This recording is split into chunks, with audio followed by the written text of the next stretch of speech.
Steel Horizon, The Fight for Freedom. Chapter 1, The Drifter. The cracked asphalt stretched endlessly under a sky of muted grays. Distant skyscrapers, crumbled and lifeless, jutted out like broken teeth against the horizon. Orion Kane, cloaked in a tattered jacket, trudged forward, his boots crunching the shattered glass that littered the roads. The world had forgotten itself, lost in the chaos of ecological collapse and technological overreach. He was just another shadow, drifting through a society too fractured to notice. Orion kept his head down as he entered the remnants of Astoria, a coastal city reduced to a network of fortified districts. It wasn't the friendliest of places, but it was the closest thing to shelter in this part of the West Coast. The sentries at the gate gave him the once-over, their augmented eyes glowing faintly. "State your business," barked one, his voice as mechanical as his cybernetic limbs. "Passing through," Orion replied. His voice was low, raspy from years of solitude. "No trouble," the guard warned, "and don't overstretch your welcome." Inside, the city was a patchwork of scavenged metal and repurposed tech. The air buzzed with the hum of generators and the occasional whir of drones overhead. Orion's gaze lingered on a massive screen mounted to a crumbling skyscraper. It displayed the face of a man he recognized immediately, Chancellor Marlowe, the self-appointed ruler of the West Coast Federation. "Unity through strength," Marlowe's voice boomed. "Strength through control." Orion sneered and moved on. This wasn't a world for dreamers or dissenters. It was a world for survivors, and he was barely that. Chapter 2, Fateful Encounter. The night found Orion huddled in a corner of a derelict building. His mind drifted to memories he'd rather forget.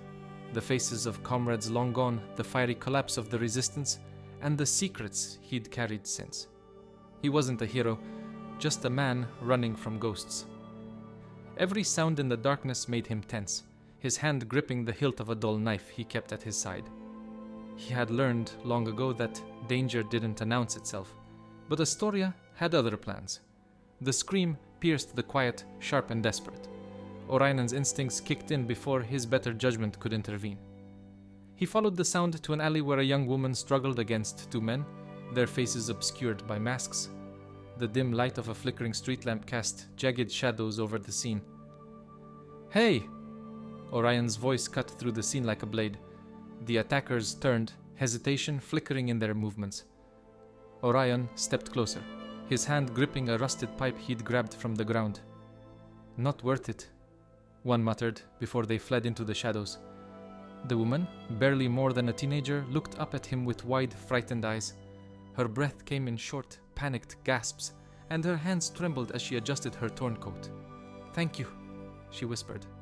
"Don't mention it," he replied, already turning to leave. "Wait, please," she called after him. I don't have anywhere to go." He sighed. He didn't have time for this. But something about the desperation in her voice kept him from walking away. "Fine," he said at last. "You can stick with me. For now." She nodded, her gratitude evident even as she tried to regain her composure. Orion didn't know it then, but his life was about to change in ways he couldn't yet imagine. Chapter 3, The Catalyst. Her name was Lyra, and she had a knack for finding trouble. Over the next few days, she stuck to Orion like glue, despite his gruff demeanor. She asked questions, too many questions, about his past, his plans, and why he preferred to keep to himself. He answered few, deflecting with grunts or silence. Despite his reluctance, he began to notice her sharpness. She wasn't just inquisitive, she was observant, picking up details about their surroundings and potential dangers before he could. "You were someone important once, weren't you?" she asked one night as they sat around a small fire. "I was no one," he replied, his tone final. Lyra wasn't buying it, though. She shrugged. "No one doesn't know how to fight like you do." Their uneasy companionship continued as they moved through Astoria's streets, trying to stay unnoticed. Yet, as much as Orion kept to himself, he couldn't help but feel the eyes of the community. Whispers began to follow him. People noticed how he carried himself and how Lyra stuck to him like a shadow. Some started to ask questions. Who was this drifter? Why did he save that girl? The whispers swelled louder after an incident at the market when Orion diffused an argument between two armed scavengers. His calm and decisive manner didn't go unnoticed. Before long, the whispers reached the ears of Astoria's governing council.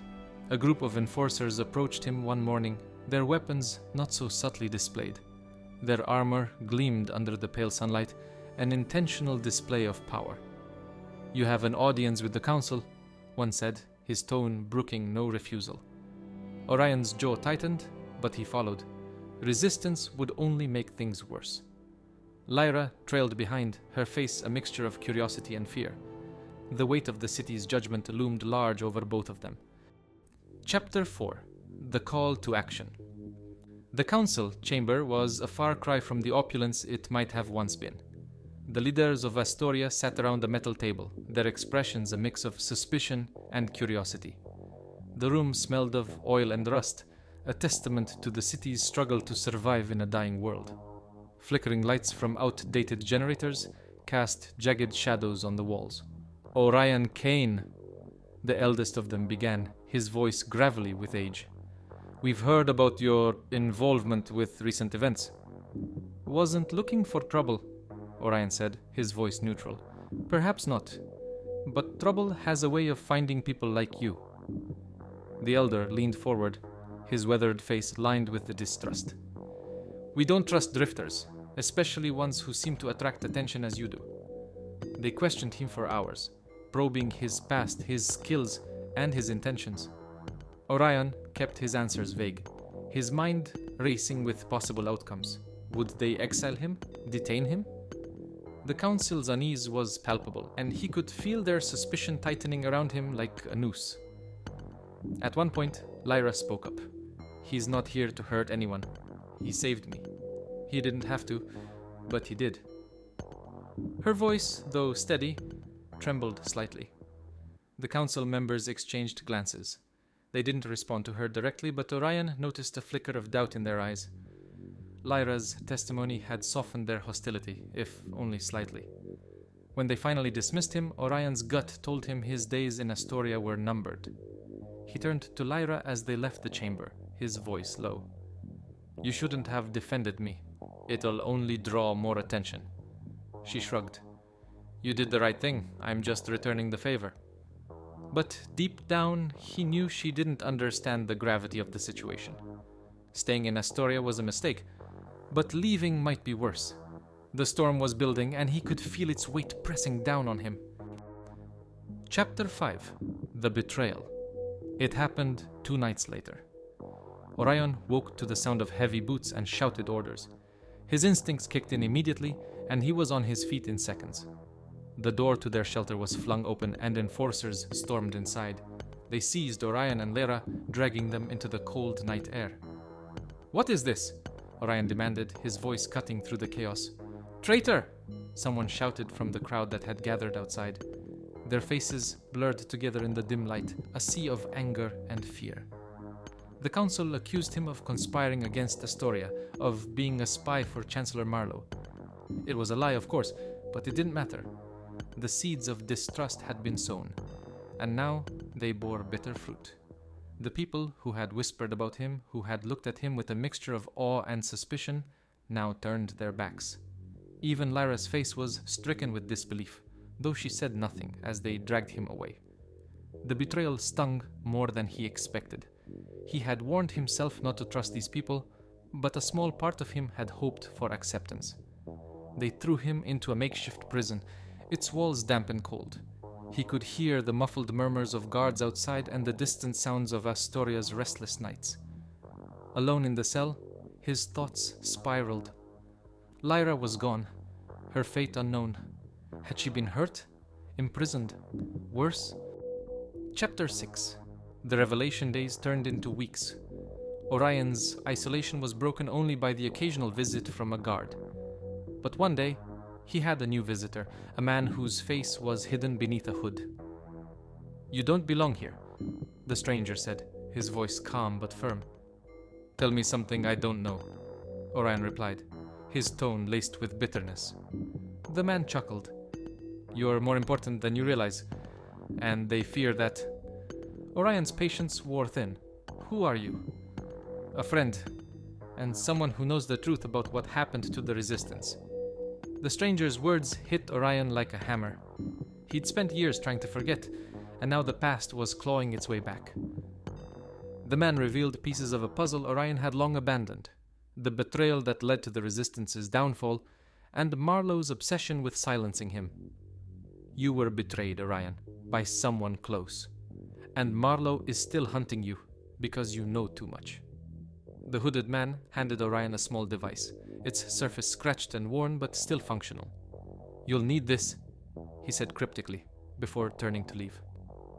"Wait," Orion called out, gripping the bars. "Why now? Why help me?"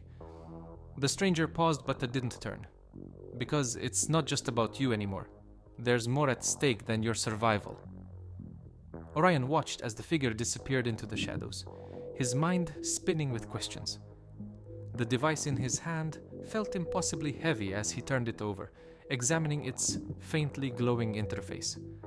Whatever it was, it carried the weight of purpose, a purpose he couldn't yet see, but knew he couldn't ignore. In the days that followed, Orion used the device to begin unraveling the mystery of his imprisonment. The scraps of data it revealed hinted at a deeper conspiracy, one that stretched far beyond Astoria. It became clear that Marlowe's reach wasn't just political, it was personal. He wasn't just hunting Orion for what he knew, he was trying to erase him entirely. The spark of rebellion that the stranger ignited in him grew stronger with each day. For the first time in years, Orion felt something other than regret and despair. He felt anger, and with it came resolve. Chapter 7: Rising from the Ashes. The stranger's visit reignited something long dormant within Orion. With the hooded man's help, he orchestrated an escape from the prison, leaving chaos and shattered walls in his wake. His freedom, however, came at a price. The city of Astoria now stood on the brink of collapse, as rumors of Marlowe's forces advancing from the west grew louder.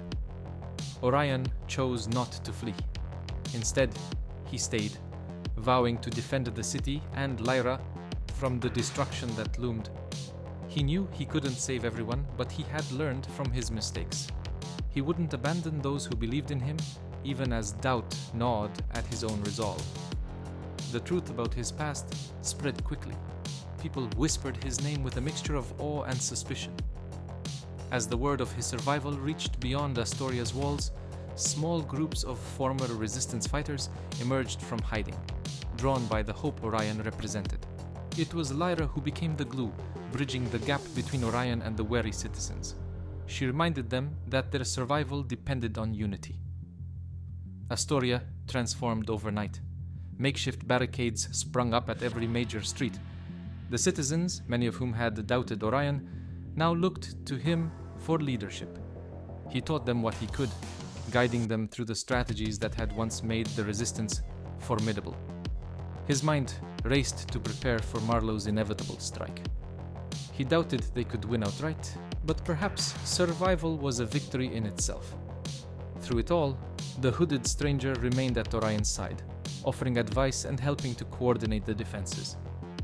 "They'll come for you first," the man said one night.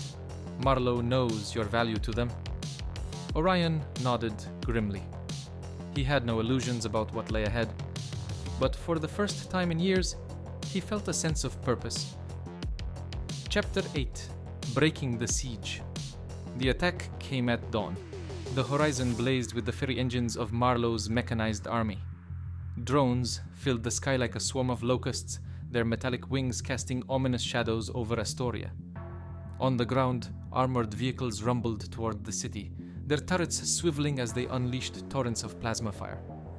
Orion stood at the front lines, his tattered jacket replaced with scavenged body armor. His voice, once subdued and broken, now roared over the chaos, rallying the defenders. "Hold the line. They'll take everything if we don't stop them here." The city erupted into a storm of noise and light. makeshift turrets fired bursts of electricity, frying drones mid-air. Citizens, armed with scavenged rifles and blades, fought desperately in the streets, their determination outweighing their lack of training. Explosions tore through buildings, sending debris raining down, but the defenders refused to retreat. Lyra moved through the chaos with surprising grace, coordinating groups of fighters and tending to the wounded. Her courage inspired those around her, and even Orion couldn't help but feel a sense of pride watching her. The girl he had saved in the alley was now a leader in her own right. The battle raged on for hours. Orion's tactics kept the defenders one step ahead, but Marlowe's forces were relentless. The turning point came when a second wave of reinforcements arrived, not from Marlowe, but from the neighboring communities Lyra had secretly contacted. Farmers, scavengers, and former resistance fighters joined the fray, their numbers bolstering Astoria's faltering defenses. The final confrontation occurred in the city center. Marlowe's flagship drone, a hulking monstrosity armed with devastating weaponry, descended upon Orion and his team. With Lyra at his side and the hooded stranger providing critical intel, they devised a desperate plan to disable it. Orion led a small group in a harrowing assault, dodging plasma fire as they scaled the machine. With Lyra's guidance, they managed to plant an EMP device at its core, bringing the beast crashing down in a fiery explosion. When the dust settled, the battlefield was silent. Marlowe's forces retreated, their morale shattered. Astoria had survived, but at a cost. The city lay in ruins and many lives had been lost. Yet, as Orion looked around, he saw something he hadn't seen in years: hope. The people of Astoria stood together, battered but unbroken, their eyes shining with determination. Orion knew the fight wasn't over. Marlowe still ruled the West Coast, and his reach extended far beyond Astoria.